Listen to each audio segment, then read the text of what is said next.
जय श्री राम। आज का रामायण पाठ शुरू करते हैं दोहा नंबर 279 से। सादर सब कह राम गुरु पटिए भरी भरी भार, पूज पितर सुर अतिथि गुरु लगे करन फरहार।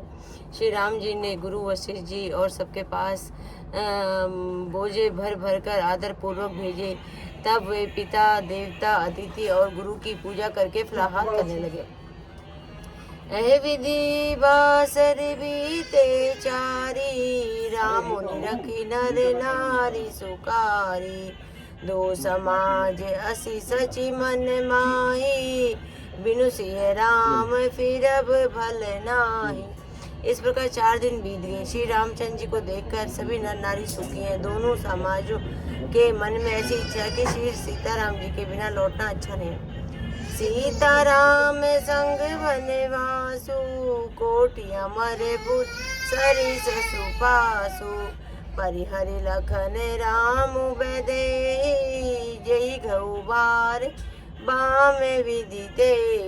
श्री सीताराम जी के साथ वन में रहना करोड़ों देवलों को निवास के समान सुखदायक है। श्री लक्ष्मण जी, श्री राम जी और श्री जानकी नाथ जी को छोड़कर किसको घर अच्छा लगे। विधाता इनके उसके विपरीत है।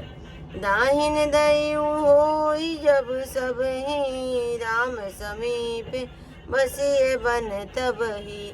मंदाकिनी जुनु तिहि काला, राम दरसु मुद मंगल माला। जब देव सबके अनुकूल हो तभी श्री राम जी के पास वन में निवास हो सकता है। मंदाकिनी जी का तीनों समय का स्नान और आनंद तथा मंगलों की माला समूह रूप श्री राम जी का दर्शन। अटनु राम गिरि वन तापस थल, असनु अमीय समय कंद मूल फल। सुख समेत संबत दुई साथा, पल समय होई न जनी जाता। श्री राम जी के पर्वत कामदनाथ वन और तपस्वियों के स्थान में घूमना और अमृत के समान कंद मूल फलों का सेवन करना। 14 वर्ष सुख के साथ पल के समान ही बीत जाएंगे। चलो हुए जान ही पड़ेंगे। ऐसी सुख जोग न लोग, ऐसी की जोगन लोग सब कहीं का अस भागो। सहज सुभाय समाज दुही, राम चरण अनुरागो। सब लोग कहने कि हम इस सुख के योग्य नहीं हैं, हमारे ऐसे भाग्य कहाँ। दोनों समाज श्री रामचंद्र जी के चरणों में सहज स्वभाव से प्रेम है। यही विधि सकल मनोरथ करही, वचन सप्रेम सुनत मन हरही। सिय मातु तेहि समय पठाई, दासी देखी सुअवसर आई। इस प्रकार सब मनोरथ कर रहे हैं। उनके प्रेम युक्त वचन सुनते ही सुनने वालों के मनों को हर लेते हैं। उसी समय सीता जी की माता श्री नैना जी भेजी हुई दासियां कौशल्या जी आदि के साथ सुंदर अवसर देख कर आई।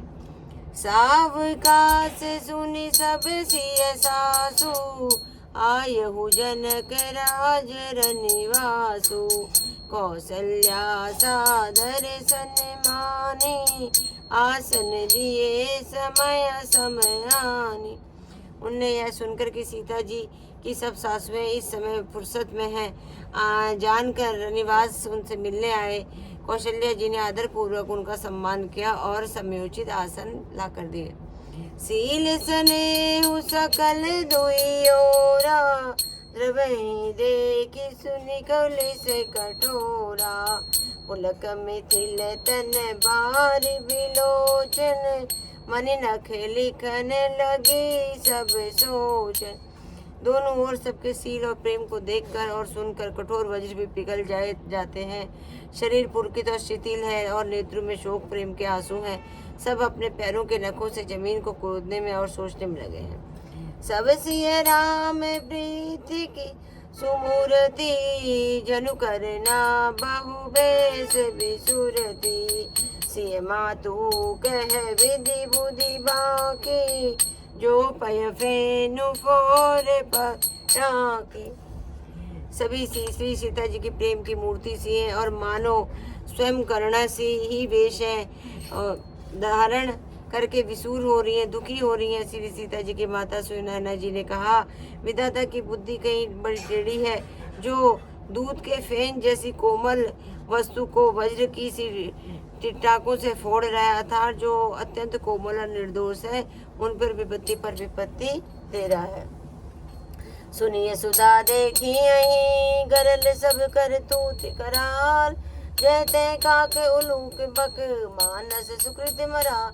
जय श्री राम रे हम, जय श्री राम। आज की कथा यही विश्राम। जय श्री राम, जय श्री राम।